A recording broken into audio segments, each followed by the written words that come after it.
माऊलींचा पालखी सोहळा सासवडमध्ये आलाय. माझ्यासोबत लाड गुरुजी महाराज आहेत. गुरुजी, खरं तर दरवर्षी माऊलींची पालखी म्हणजे काल रात्री 20व्या दरम्यान थोडे लवकर यायची, रात्री उशीर झाला. मात्र त्यावरून काय वाटतं? एकतर रस्ता खराबीचं मुख्य कारण मान्य करावं लागेल आणि रस्त्याच्या कामाबरोबरच थोडं काही मानापानाची जी लोक प्रतिवर्षी थोडा टाईमपास करतात त्यांनी देखील थोडा टाईमपास केल्याचं जाणवतं आहे. आता मानापानावाल्यांनी थोडी आपल्या आपल्या स्वभावाला मनाला आवर घालणं बी गरजेचं आहे असं आम्हाला वाटते. कारण एवढ्या मोठ्या सोहळ्याची जर परेशानी होत असेल तर व्यक्तिगत मानापानाला त्यांनी थोडा जपलं पाहिजे. आणि यावर्षी रोडचे कामही चालू आहेत. कदाचित पुढच्या वर्षी रोडच्या कामं पूर्ण झाली असतील त्यावेळेला असा काही प्रॉब्लेम येणार नाही असं वाटतंय. खरं तर काल दिवे घाटातली गर्दी पाहिली. आळंदीतून निघत्यावेळी म्हणजे माऊली भक्तांची गर्दी कमी होती, मात्र दिवे घाटामध्ये मोठी गर्दी पाहायला मिळाली. आजही माऊली भक्तांची मोठी गर्दी सासवडमध्ये पाहायला मिळते. आता पुढे काय परिस्थिती राहू शकते असं वाटतंय? नाही, काय मराठवाड्यावर सोहळ्याची स्थिती अवलंबून आहे. मराठवाड्यातल्या पेरण्या झाल्या की सोहळा वाढतो म्हणजे वाढतोच. आणि अतिमहत्त्वाचं की पश्चिम महाराष्ट्रातला समाज हा येणारा तो पेरण्यावर अवलंबून नाही. येणारा तो समाज प्रतिवर्षी पक्का आहे. यावर्षी तो समाज पक्का आहे. म्हणजे आतापर्यंत जेवढा पश्चिम महाराष्ट्रातला येणारा वर्ग आहे तो कमी अधिक प्रमाणात तेवढ्याच येतो. तो पेरण्यावर किंवा कशावर अवलंबून नाही. पण मराठवाडा जवळजवळ पेरण्यावर अवलंबून आहे. आणि सोहळ्यामध्ये 60 ते 65% म्हणलं तरी चालेल मराठवाडा आहे. त्यामुळं मराठवाड्यातल्या बऱ्याचशा अंशात पेरण्या झाल्यामुळं सोहळा हा वाढणारच. आता आळंदीमध्ये त्यांनी जे पेपान दाखवलं ते चुकीचं केलं. शासनानंही चूक केली आणि ती पोलीस डिपार्टमेंट असेल अथवा नगरपालिका असेल त्यांनी त्यांचा खर्च वाचवाय केलंय का काय हे माहीत नाही. पण आळंदीत येऊ नका का म्हणले ह्याचं कारणच कळालं नाही. कारण पूर हा नदीत असतो, धर्मशाळेत नसतो. पुराचा त्रास नदीला जाऊ देऊ नका का धर्मशाळेत येऊ देऊ नका. माणसं धर्मशाळेकडे येताना रोखले हा व्यवहार साफपणे पोलीस डिपार्टमेंटचा असेल, नगरपालिकेचा असेल अथवा शासनाचा असेल तरीही किंवा एखाद्या वेळेला ज्ञानेश्वर महाराज संस्थान कमिटीचा असेल तो त्यांचा दोष आहे. त्यांनी असं करायला नको होतं. का की माणसाली आपापल्या धर्मशाळा करोडो रुपये खर्च करून बांधल्यात, तिथं जर अशा टायमाला ज्ञानोबाराच्या प्रस्थानला यायचं नाही. पुराचा त्रास कुठं नदीत आहे तर तुम्ही नदीकडे जाणाऱ्या भाविकाला रोका, पण धर्मशाळेकडे जाणाऱ्याला रोखणं हे साफ चुकीचं आहे. मग ती निर्णय संस्थांचा असेल, शासनाचा असेल अथवा नगरपालिकेचा असेल तर तो आमच्या वारकऱ्याच्या मतानं आमच्या अति परेशान्या झाल्या. काही वारकऱ्यांना निव्वळ चिखलामध्ये राहावं लागलं, पर्याय उरला नाही. धर्मशाळा असून गाड्या आणता आल्या नाहीत. तर ही प्रशासनाला दिलेली त्यांनी तंबी. आमचं मत आहे की पुढच्या वेळेला कार्तिकी असो की आषाढी असो वारकऱ्याला आपल्या आपल्या मठात जाण्याचं परमिशन कुणीही रोखता कामा नये. या अगोदर जर प्रशासनाने दिंडी चालकांसोबत जर एखादी बैठक जर घेतली असती तर तुम्हाला तुमचं मत प्रशासनासोबत मांडता आलं असतं? अवश्य मांडता आलं असतं. कारण एवढ्या धर्मशाळा आहेत. हा एक त्यांनी म्हणायचं की बाबा रस्त्यावर तुम्ही गाड्या लावू नका. आणि आषाढी वारीला प्रत्येक वेळेला रस्त्यावरच गाड्या लागतात. प्रत्येकाच्या पार्किंग सहित जागा नाहीत.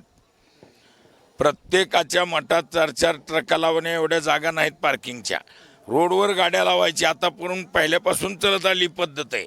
पण एवढंच की मध्ये वाहतुकीला रस्ता ठेवला जातो, साईडला दाबून गाड्या लावायची पद्धत आहे. आम्ही मान्य करतो. आणि आमच्यासारख्या काही ठिकाणी तर आमची व्यवस्था पण आहे पार्किंगची. अख्ख्या गाड्या आम्ही पार्किंगला आमच्या जागेत करू शकतो. पण असे सर्व नसूत, म्हणजे सर्वकडे अशी जागा उपलब्ध नाही. पण आतापर्यंत चालत आलेल्या सोहळ्यात कधी प्रतिकार नाही. मग यावर्षी एवढा प्रतिकार करणे एवढा पुराचा आणि धर्मशाळेत लोकांनी न जाऊ देण्याचा कार्यकारणभाव संबंध जोडल्या जात नाही. हां, तुम्ही बॅरिकेड लावा तर कुठं लावा, नदीला जाऊ देऊ नका.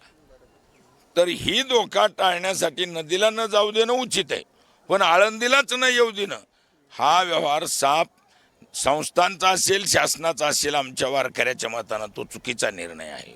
खरं तर जी प्रशासनानं सरकारच्या माध्यमातून जे उपाययोजना वारकऱ्यांसाठी केला आहे, कुठं चार्जिंग पॉईंट असते, टेंट उभारले गेलेत, फॅनची सुविधा आहे, त्याचबरोबर डॉक्टर उपलब्ध करून दिलेत महानगरपालिकेने. मात्र यावर्षी ते तयारी कमी प्रमाणामध्ये का जास्त प्रमाणामध्ये दिसते? आम्हाला ही तयारी प्रतिवर्षाच्या मानानं तयारी बी जास्त दिसते आणि समाज बी जास्त आहे. जास्त समाजाच्या मानानं त्यांनी अनेक ठिकाणी टेंट मोठ्या प्रमाणात उभे केलेत. शासनाचे आम्ही वारकरी सर्व आभार मानतो, कारण आतापर्यंत शासनाने असे टेंट उभारून वारकऱ्याच्या निवासाची निवाऱ्याची व्यवस्था केली नव्हती. मागच्या वर्षापासून हा उपक्रम त्यांनी चालू केला आहे, म्हणून या सरकारचे आम्ही सर्व वारकरी मनापासून आभार मानतो. खरं तर पोलीस प्रशासनच्या पद्धतीनं आपली कामगिरी बजावत आहे, जसा पालखी सोहळा पुढं चालतोय, तुम्ही त्याबद्दल तुमचं काय मत आहे? पोलीस कर्मचारी बंधूंनी आतापर्यंत ज्या प्रमाणामध्ये म्हणजे माऊलीच्या पालखीचं रक्षण केलंय, आता यावर्षी थोडं पोलीस संरक्षण थोडं वाढीव प्रमाणात आहे, परंतु एक त्यांच्याकडून आम्हाला सभ्य व्यवहार दिसला की ते कुणाला अरेरावीनं बोलत नाहीत. माऊली माऊली म्हणून जो व्यवहार करतात तो अगदी सभ्यपणाचा व्यवहार आहे. वारकरी त्या विषयात पोलीस डिपार्टमेंटवर प्रसन्न आहेत. खरं तर आता ज्या ठिकाणी माऊलींचा मुक्काम आहे त्या ठिकाणचे खरं तर प्रशासन तर त्यांच्या पद्धतीनं प्रयत्न करतात, मात्र स्थानिक नागरिकाकडून कसा सपोर्ट मिळतोय तुम्हाला यावर्षी?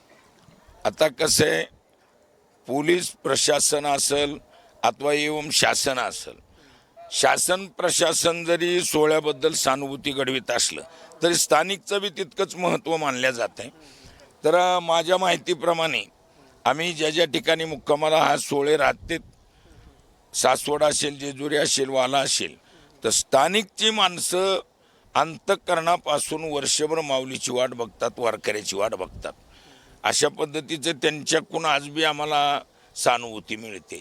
नाही तर एवढा सोहळा गाव लेवलला, आता एवढ्या सोहळ्याला कुठेही कोणी व्यवस्था देऊ शकत नाही. मैदानामध्ये संडास बाथरूमची व्यवस्था नसल्यामुळं मैदानी संडास बाथरूम केल्या जातात, पण अशा ठिकाणी किती घाण केली तरी ते स्थानिकचे लोक खरोखर आमच्यासाठी आती म्हणजे मायबाप होऊन ते वारकऱ्याला सांभाळतात, असं आमचं मत आहे वस्तुस्थिती ही. खरं तर प्रत्येक ठिकाणी स्वराज्य संस्थेच्या निवडणुका पार पडल्या आहेत, जिथं तिथं लोकप्रतिनिधी आहेत, मात्र त्या लोकप्रतिनिधीकडून एकंदरीत काय तयारी दिसतीये?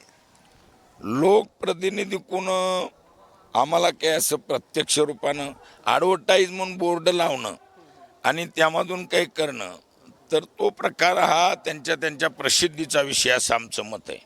पण खास वारकऱ्यासाठी ठोस निर्णय घेऊन केलेली त्याच्यातली अर्धी माणसं अशी दिसतात ना, की जे प्रत्यक्ष येऊन टँकरच्या रूपानं पाणी पुरवठा करत असतील, MSCBच्या समजा रूपानं सजेशन देऊन आम्हाला काही सहकार्य करीत असतील, अशी निमी अर्धी माणसं आहेत.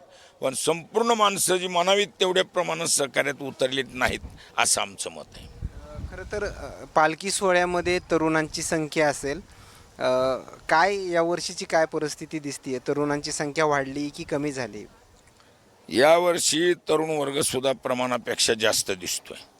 त्याचं कारण आहे, पालखी सोहळ्याचं जे बेपान मीडियाद्वारा प्रसिद्धीला आलं, मग लोक बिहिली, म्हातारी माणसं म्हणली आधीच आपण म्हातारी आहेत आणि वरून काही झालं तर काय करता, पण घरची वारी बुडू नये म्हणून घरच्या म्हाताऱ्याच्या ऐवजी तरुण यावर्षी आम्हाला जास्त दिसतात, असं आमचं मत आहे. खरं तर तुम्हाला मानणारा मोठा वर्ग जो आहे तो आहे, घरी बसलेले वारकरी आहेत, ते आता परत पालखी सोहळ्यामध्ये सहभागी होणार आहे. त्यांच्यासाठी नेमकं काही सांगणं वगैरे असणार आहे? काय सध्या परिस्थिती पालखी सोहळ्याची वगैरे? आता आम्हाला काही जुन्या वारकऱ्याची फोन येतात, वय झालंय गुरुजी, इच्छा असून आम्हाला येता येत नाही. खरं तर त्यांच्या मनामध्ये सोहळा आहेत, त्यांच्या मनोमन सोहळ्याचं चिंतन 24 तास करायलेत. मला वाटतं ते सोहळ्यात असण्यापेक्षा गावाकडे असले तरी सोहळ्याचं चिंतन त्यांच्या अंतःकरणातून जात नाही आणि पंढरपूरपर्यंत कुठंतरी येऊन परिस्थितीप्रमाणे ही वारकरी येऊन निदान दर्शन माऊलीचं नाही घडलं तर निदान सोहळ्याचं डोळ्यानं दर्शन घेऊन जाऊ शकतात, असं त्यांची मनाची तळमळ जाणवते. प्रति दरवर्षी तुमच्या दिंडी सोहळ्यामध्ये किती वारकरी असतात आणि यावर्षी जवळपास किती संख्या वाढली? आता हा प्रकार जो आहे वारकरी संख्याबळाचा, तो मी बोललो की निसर्गावर अवलंबून आहे. मराठवाड्यातल्या आमच्याकडल्या पेरण्या पूर्ण झाल्या असल्यामुळं पेरण्या जर अधुऱ्या राहिल्या तर सोहळा आमचा कमी राहतो, दिंडी ते आमच्याकडे कमी समाज राहतो. यावर्षी प्रतिवर्षाच्या मानानं प्रतिवर्षी आमच्याकडे 400, 450, 500पर्यंत समाज जातो. यावर्षी आमचा 700, 750कडे समाज आहे. म्हणजे प्रतिवर्षीच्या मानाने यावर्षी वाढीव आहे असं स्पष्ट आम्हाला जाणवत आहे. शेवटचा प्रश्न महाराज तुमच्यासाठी असणार आहे. खरं तर माऊलीकडे यावर्षी काय मागणं केलं आहे तुम्ही? माऊलीकडे हेच मागणं आहे किंवा माऊलींनी आतापर्यंत आम्हा वारकऱ्याकडून जी सेवा करून घेतली, चढ उतार हा प्रकार जीवनात येतोच. म्हणजे सर्दी गरमी सुख दुःख चढ उतार हा प्रकार द्वंद्वाधिक आहे. एक गेलं की एक येत राहणार आहे. तर जीवनामध्ये हे चढ उतार जरी आतापर्यंत आले असले तर मी माझं स्पष्ट सांगेल, माझे 25 ॲक्सिडेंट झाले आतापर्यंत, मला 5 अटॅक आले. बरं या एवढ्या बी साऱ्या गोष्टीतून माऊलीने मला वारी करण्यासाठी शरीर सुदृढ ठेवलं. त्यामुळं असंच फक्त या शरीराकडून माऊलींनी शेवटपर्यंत सेवा करून घ्यावी एवढीच माऊलीकडे प्रार्थना आहे. ओके, धन्यवाद. हे होते लाड महाराज. त्यांच्यासोबत झालेली चर्चा, मात्र ही चर्चा काय सांगून जाते नक्कीच समजलं असेल. आणखीन काही नवीन अपडेट्स या वारीच्या वाटेवर मिळतील का हेही पाहणं तेवढंच महत्त्वाचं ठरणार आहे. कॅमेरामॅनसोबत सूरज मीडिया, सासवड.